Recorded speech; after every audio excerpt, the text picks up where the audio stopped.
Greetings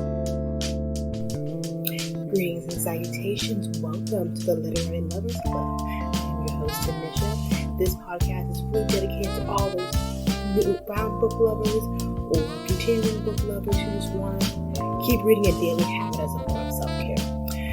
I've been gone for several minutes now because I've been busy moving a whole lot of stuff.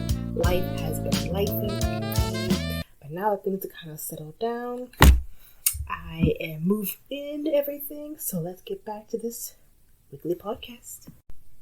Episodes are uploaded weekly on Wednesdays, so if you haven't already, please hit that subscribe button so you stay updated when new episodes are uploaded. Today's episode, I will be doing a brick review on the Empyrean Series thus far. If you have been living under a rock lately, the Empyrean Series is by Rebecca Yarros. There are 2 books in the series so far. We have Fourth Wing, which is the first one, and the second one is Iron Flame. The third one, which won't be coming out till January 21st of next year, but I'm super excited for it. It's called Onyx Storm, so we're definitely going to talk about that. Also, we're going to talk about the importance of just giving books that we love a second chance, even if books that we've DNF'd or did not finish, giving them a second chance, revisiting them. The power of rereading, really, is what I'm looking at. And also, sometimes we just need a break. Sometimes you need a break from reading. I know that's completely contradicting to what I just stated in the intro. We're supposed to keep reading a daily habit. But sometimes you need a break from reading, so that way you can go back to realizing why you love it so much. Miss it a little bit. And then that way you can jump back in. So, to my book friends, book besties, welcome to the club. Alright, so, as I said, I've been super busy these past couple of weeks. I know I haven't posted since last month. I need to get back on this. But this will probably be like a 3-part series, maybe 4. But anyhow, let's go, because these books were pretty long. I first saw the Fourth Wing on Book Talk, and typically, I don't typically like to go for books on Book Talk because sometimes they're a little overhyped. But this one was definitely worth the hype. If you follow me over on my Instagram, Literary Lover, or on my TikTok at Literary Lover as well, you'll see a whole lot of Fourth Wing, Iron Flame memes that I've been posting. I am truly obsessed with this book and this series. So this first episode, I'll definitely go over the Fourth Wing. Before I do that, though, I do want to talk briefly about the power of rereading. So as always, I like a good article. So this one comes from Everand. It's by Allison Doherty. I'll put the link in the description. And 3 surprising benefits of rereading books. The number 1, rereading helps us to become better readers. That is very true. Because sometimes when we really like a particular series, we'll just get so caught up in just wanting to know what the storyline is, what the plot is, that we miss out on a lot of key stuff. And so that's why I had to go back and reread both books, because I did a podcast episode where I stated that I didn't like the Iron Flame book very much, sort of. Have a listen to that if you haven't too. But honestly, though, after rereading it, I gotta say I do like it. Now, it has grown on me, and I'll definitely get into that more. But yeah, being able to stop and just reread really helped me to reframe my mind around it. And former neurologist and Oxford professor John Stein agrees that rereading is especially beneficial for beginning readers to help them make a connection between the symbols and also the sounds that we hear when speaking. Rereading a favorite text, again, helps these processes become more effortless, automatic, so the reader can understand better and better. That comes from the article as well, because that was a direct quote. So again, reading has always been very healthy for the brain as well too, but sometimes you just gotta take time out to just, because it brings us to number 2 actually. Rereading deepens our understanding. Is that you gain a fuller understanding of the concept and ideas presented in the book. Like I said, particularly in the Fourth Wing book, there are actually things that I missed in the Fourth Wing because I was just so caught up and wrapped in the plot and the characters that I really I'm used. I don't know if you're the same way as well too, but I kind of skimmed on a few things. I did skim through a few pages as well too, so I didn't really read everything word for word, but this time I was able to slow myself down and really be able to enjoy reading, so I'm not just reading just for the anxiety of it all. Which brings us to number 3, the benefit of rereading: comforting and enjoyable. Reading isn't all about improving literacy or just understanding of the author's use of symbolism. It's just fun. Returning to a beloved book can feel much like visiting an old friend, and that much is very true, though. I just felt like I was right back in Basquiat College again, hanging out with my friends Violet, Bree, and Sawyer, and Riddick. Riddick's my favorite. I love the fact that Riddick's name is short for ridiculous, which, I mean, he is our comedic relief, so I thought that was kind of fun. But yeah, so that's the 3 benefits of taking time to reread some of our faves as well, too. And honestly, Iron Flame has definitely grown on me. So, there you go. So, while benefits of rereading, I'm going to now redo my Empyrean Series book review. So, here we go. So let's start off with our protagonist, Violet.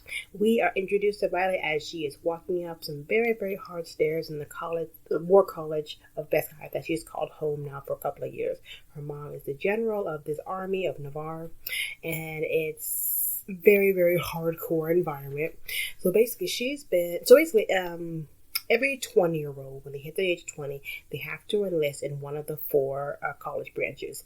There is the Healer's Quadrant, there is the Infantry Quadrant, there is the Scribe Quadrant, and then there's the Rider Quadrant. Now, when I say Rider, I mean Dragon Riders. Yes, it is a fantasy book, and yes, it's everything. It's so good. So here's the thing. Violet has been training all of her life to be a scribe. Ever since she was a little girl, she had a condition where her bones and ligaments break very easily. And so she was always told, like, no, you're super smart, you're super great at that, you're gonna be in the scribe quadrant. But after her father passed away due to the heartbreak that he felt over her eldest brother's Brennan, who was a dragon rider, ended up dying in this civil war. Her mom basically was like, who is a general, as I said, General Sorrengail. Basically, it was like, no, you have now 6 months to prepare yourself for the Writer's Quadrant. Now, this is a very, very hardcore quadrant. They fight each other. They are not fighting off dragons, they're getting killed by dragons. But you're basically, in order to survive really in the Writer's Quadrant, you need to start preparing for this when you're a little kid. And Violet has only 6 months with her condition to learn how to be an effective writer. Yeah. Alright, General Sorrengail setting up our kids for failure. But yes, here we are. So, Violet enters into the room, and then she hears her sister, Mira, arguing with her mom about, you're going to get her killed. She's too weak for this. And it's like, no, thanks, Mira. I mean, I appreciate the help. I don't want to go into the Writer's Quadrant, but I don't need you telling Mom I'm weak and point out my weaknesses. That's just rude. But again, that's sisters, so. So, understand this. Here's the family line again. So, you have the father, Sorrengail, who has passed. He was actually a scribe. More on that later. And then the mom, who is a dragon rider, very powerful one, and her with all dragon riders, they bond to their dragon in order for the dragon to have access to their full power, and in doing so gives the human rider a signet or a special ability that they channel through their dragon. And Mother Ryerson, more on Ryerson later, but Mother Sorrengail's, General Sorrengail's signet is that she's a storm wielder, so she's mega powerful. So she has really risen in rank because of her signet. Ugh, that's a lot, but I mean that is what really struck out to me about this book. You're basically only like 50 pages, like not even 50 pages, we're only like 10 pages in, and you're just sucked into this world. So many details, so many great things, and that's what I really loved about this, is that from page 1, I am just all the way just in there. I am enamored. I want to know more. What's going on? Why she's being forced to do this? Why are you doing this? You know she can't.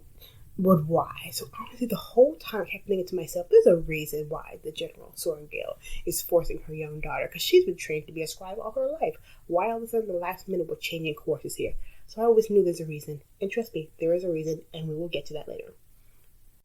Back to the story. So, if bell starts ringing, and all of a sudden, oh crap, now we got to get to the, going into my segment, to the separate training halls and what have you. So, Violet gets stuck into the writer's line, and so she's going through and everything, getting signed into the book, and she notices that several other people who are going to the Riot Squadron have what they call relic markings. These are the markings of the rebellious kids, or children of the rebellious leaders. And as I said, there was a civil war that went on between the province of Tyrandor, and all the other provinces. There's 6 provinces that make up, and Tyrandor is like the largest one. They had tried to succeed from Navarre a couple of years back, but that didn't work. And so we find out why, and all that fun jazz later on.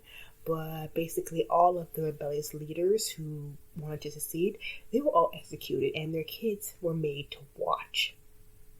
Yeah, this is the kind of world. This makes Game of Thrones look very tame. But yes, it's Game of Thrones, but with more dragons. I will definitely say that. Not the same era, though, because women have more rights, apparently, in this one. It's not medieval era, but definitely takes bits and pieces from that era, I will say. So, okay, going back into the story. So, we are now going into the writer's segment. So, each entryway into these different 4 different courses, I guess you could say they are, have their own entry exam. Like the scribes have their physical exam, healers their physical exam, the written exams, but writers, they have a whole nother exam. So basically, they have to walk upwards these like very, very dense steps. Basically, like if I've been to the Statue of Liberty or Eiffel Tower, basically the height of that is basically what we're looking at as far as height wise. And then once they get to the very top of this peak, then they have to walk across a very, very narrow parapet. Think of like a very skinny balance beam, cobblestone balance beam, ascended as high as the statue, like I said, the Statue of Liberty or the Eiffel Tower. And it basically goes across as like, let's say, a full football field. Yeah. A balance beam that high in the air. And oh, did I mention it's starting to rain? And it's on cobblestone. So, great job on the balancing. So basically, it's pretty hardcore. And basically, every single task that they do, specifically in the Rider Squad, is basically preparing you to ride a dragon. So basically what they're trying to say is that if you can't balance on this parapet, there's no way you'll be able to balance on a dragon. So yeah, so our poor Violet's out there balancing on this thing. Oh, but before she actually gets to the actual parapet, she's like in line to get to the doorway to the parapet. She sees a very handsome man, of course. So I'm thinking, ooh, this is the potential love interest. And then all of a sudden, one of the roll keepers is writing out the names of the people, like ready to call the next one Ryerson. And remember I mentioned that name before, Ryerson. So Ryerson is the enemy, So Mira did warn her sister to stay away from Cited Ryerson, because Ryerson was his father. Ryerson was the leader who actually started the rebellion. He was the leader of the rebellion there, not Cited, but his father was. And so Ryerson now has to prove his loyalty to Navarre by entering into the Rider Squadron. Which for me, I'm not gonna lie, when I first read through that, I was like, that's pretty harsh. Like, okay, yes, their parents were rebellious leaders, but why you gotta blame the kids for that? And also, you made them children and watch their parents die. So yes, there's gonna be some resentment. So, I mean, already from the start, you see that politics is politicking and that there's a little corrupt industry going on here. But going back into the story again. So she sees, oh God, this guy I'm attracted to, he's actually my mortal enemy, because it was Violet's mother who ordered the death of Xaden's father. So again, General Sorengale, great mothering. You have just now sent your youngest daughter to a school where she's going to be hated and hunted by half of the damn camp. Great parenting. But yes, so she does make it across. Hallelujah, girl makes it. I mean, but not without some hitches. So she gets across the parapet, but this very psychotic, crazed man, Jack Barlow, he's definitely enemy number one. Definitely Draco Malfoy. Definitely a Slytherin. Let's go there. All the way. He makes Ramsay Bolton look like a saint. for all my Game of Thrones fans out there. This guy is just pure evil. He's just meanness for the sake of meanness. I don't understand what his problem is. Just from hello, he's wanted to kill Violet. He just wants to kill for the sake of killing. I think that's what one of the characters says. And that's just... And I see Violet said he's one of the people that the dragons love because they love that type of ferocity. Love that type of viciousness. But I don't know. I think there should be a psychology exam, some type of mental health preparedness to make sure that you're mentally prepared to get on the dragon. I don't want somebody like that on the dragon, to be perfectly honest with you. But there we go. So, going back into the story, again, main sidetrack here. Where was I? Yes, so she gets across the parapet. They get separated into their wings. There are 4 wings. And initially, she was put into second wing, which is her friend Dane, who's a squad leader's place. But then they were told to switch with another squad, and then she finds out that she's going to 4th wing, hence the name of the book. But guess who's the wing leader for the 4th wing? You guessed it, Cited Ryerson, the guy who absolutely hates her. So you just know he's going to use his power to try and figure out a way to get her killed off quickly because, you know, he doesn't like her very much. So, after all the people are, put into the different squads, different wings and everything, then Rereadng steps forward and gives this very, very intimidating speech about, oh, you think you're so big and bad, huh? And then afterward, all of a sudden you hear the beating of wings and you see these huge, just massive dragons come and sit and be perched down onto the War College walls. And so I guess it's a way of scaring them straight to making sure that this ain't no game. Like, y'all want a dragon, you better earn one.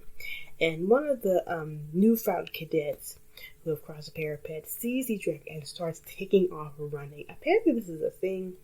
I mean, it's one thing to want to be a dragon rider. It's another thing to be in front of a dragon when it's about to go. And when they're right in front of you. So, honestly, I'm not gonna lie, I don't consider him a coward or that person a coward. I don't describe him as a he or him, but I would probably run too if I was face to face with a fire-breathing dragon. Then again, wouldn't even be in that squad unless I was forced into it. But I would definitely be a scribe or a healer. Healer sounds fun. Anyway, going back to the story. So the guy takes out running, and one of the dragons opens up its mouth and breathes fire at it, incinerating the poor guy on the spot. There's screams, there's yelling, there's a whole bunch of noise. But our girl Violet, she stands strong. She looks one of the dragons, the blue one. That's Cited Ryerson's dragon. Then its eye. She's looking back. So the dragon's looking at her. She's looking at it. And what happens? Does the dragon blow fire at her? Does it ignore her? Does it kill more people? That is for next week's episode.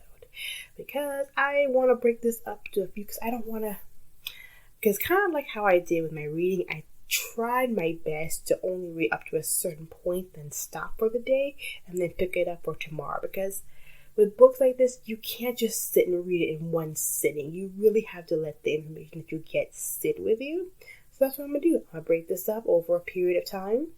And it might be a 3-part, 4-part, 5-part series, depending on how this goes. So, I again want to thank you so much for tuning into today's episode.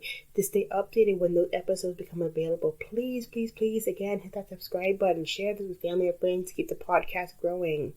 And as always, I thank you so much for tuning in. Also, my book lovers, thank you for coming. And as always, I wish you all good wellness and good reading. Have a good day. Bye. Oh wait, before I let you go, I do need to tell you about today's sponsor, which is some main supplements. So this is for all the ladies of the podcast. It's that time of the month on Frozen Town. Y'all know what I mean. It is every woman's least favorite moment. It is your menstrual cycle. And as for me, I've had a love-hate relationship with mine, especially with the scream cramping. But I have found extreme relief with some main supplements. They are designed for every woman's phase of life, whether it be through first starting your cycle, going through menopause, whatever. They have everything for everyone. They have The ones that I use typically are the PMS support, which I typically take a couple of days prior to my period. They really help with my digestive system. They help with my cramping, my bloating. They help me crave less sugar, which we all tend to get around that time. Also, I take the daily supplement, which really helps my mood swings, and also combined with the PMS support really has helped significantly with reducing my cramping as well too. And also they have the prebiotic one as well.